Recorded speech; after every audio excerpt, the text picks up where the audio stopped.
Dalam nama Bapa dan Putra dan Roh Kudus. Amin. Maria diberi kabar oleh malaikat Tuhan bahwa ia akan mengandung dari Roh Kudus. Salam Maria, penuh rahmat, Tuhan sertamu. Terpujilah engkau di antara wanita dan terpujilah buah tubuhmu Yesus. Santa Maria, Bunda Allah, doakanlah kami yang berdosa ini sekarang dan waktu kami mati. Amin. Aku ini hamba Tuhan, terjadilah padaku menurut perkataanmu. Salam Maria, penuh rahmat, Tuhan sertamu. Terpujilah engkau di antara wanita dan terpujilah buah tubuhmu Yesus. Santa Maria, Bunda Allah, doakanlah kami yang berdosa ini sekarang dan waktu kami mati. Amin. Sang Sabda sudah menjadi daging dan tinggal di antara kita. Salam Maria, penuh rahmat, Tuhan sertamu. Terpujilah engkau di antara wanita dan terpujilah buah tubuhmu Yesus. Santa Maria, Bunda Allah, doakanlah kami yang berdosa ini sekarang dan waktu kami mati. Amin. Doakanlah kami ya Santa Bunda Allah, supaya kami dapat menikmati janji Kristus. Marilah berdoa. Ya Allah, karena kabar malaikat, kami mengetahui bahwa Yesus Kristus Putramu telah menjadi manusia. Curahkanlah rahmat-Mu ke dalam hati kami, supaya karena sengsara dan salibnya, kami dibawa kepada kebangkitan yang mulia, sebab Dialah Tuhan dan pengantara kami. Amin. Saudara-saudari yang terkasih dalam Tuhan, berkah dalem. Hari ini di Hari Raya Santo Yusuf, suami Santa Perawan Maria, kita akan merenungkan dari Injil Matius bab 1 ayat 16, 18 sampai 21 dan 24a. Menurut silsilah Yesus Kristus, Yakub memperanakkan Yusuf suami Maria yang melahirkan Yesus yang disebut Kristus.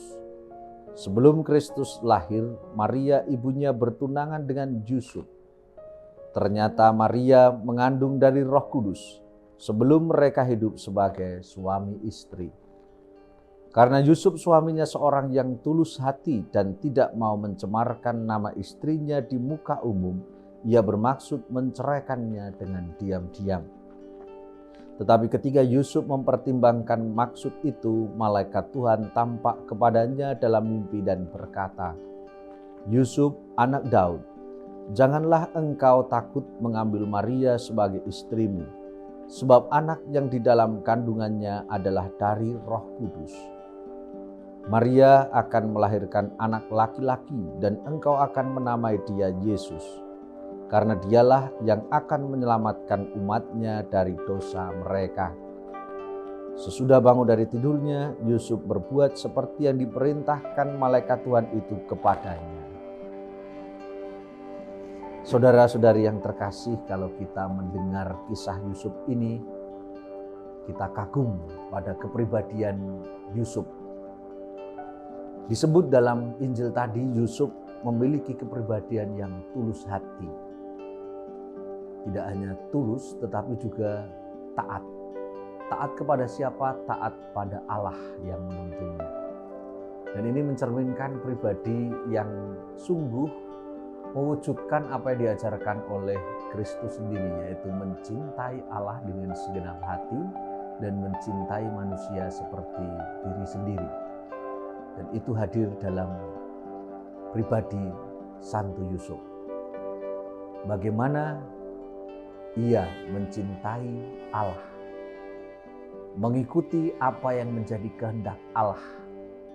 Meskipun dia tidak tahu pasti apa yang akan terjadi, tetapi percaya bahwa kehendak Allah adalah yang terbaik dalam hidupnya.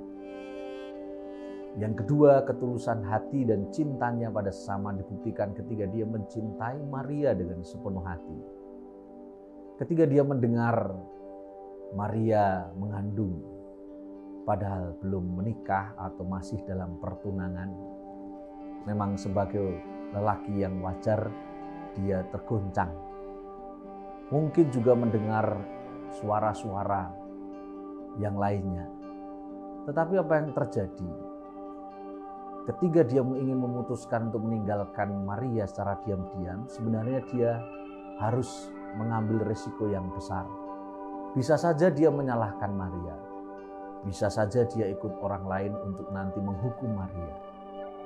Tetapi karena cintanya yang luar biasa, dia tidak ingin Maria terluka. Dengan meninggalkan diam-diam, orang-orang di sekitarnya pada waktu itu akan melihat dia sebagai lelaki yang tidak bertanggung jawab. Maka Maria bisa selamat dari hukuman rajam karena bukan kesalahan Maria. Tetapi kemudian ketulusan hati dan ketaatan kepada Allah inilah yang kemudian membuahkan buah sukacita. Ia mendapat kepastian melalui malaikat Tuhan dalam mimpinya bahwa Maria mengandung dari Roh Kudus. Dan itu terjadi karena kehendak Allah.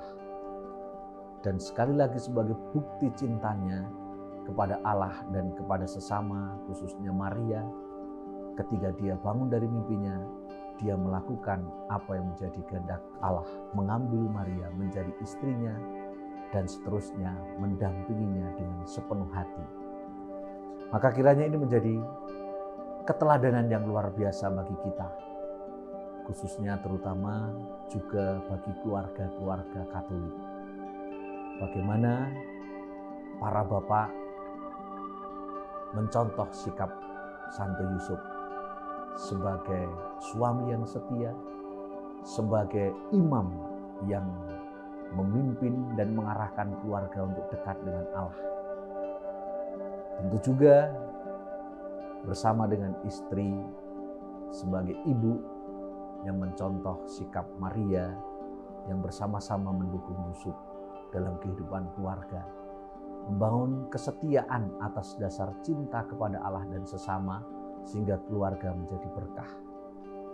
Bagi kita semua secara umum, entah yang menikah ataupun tidak menikah, yang anak-anak, remaja, orang muda maupun yang sudah lansia, kita belajar ketulusan hati Santo Yusuf untuk mencintai Allah, mencintai iman kita, mencintai gereja kita, mencintai panggilan dan perutusan kita, dan juga mencintai sesama hidup kita dengan setulus hati, sehingga akhirnya menjadi berkat bagi kita semua.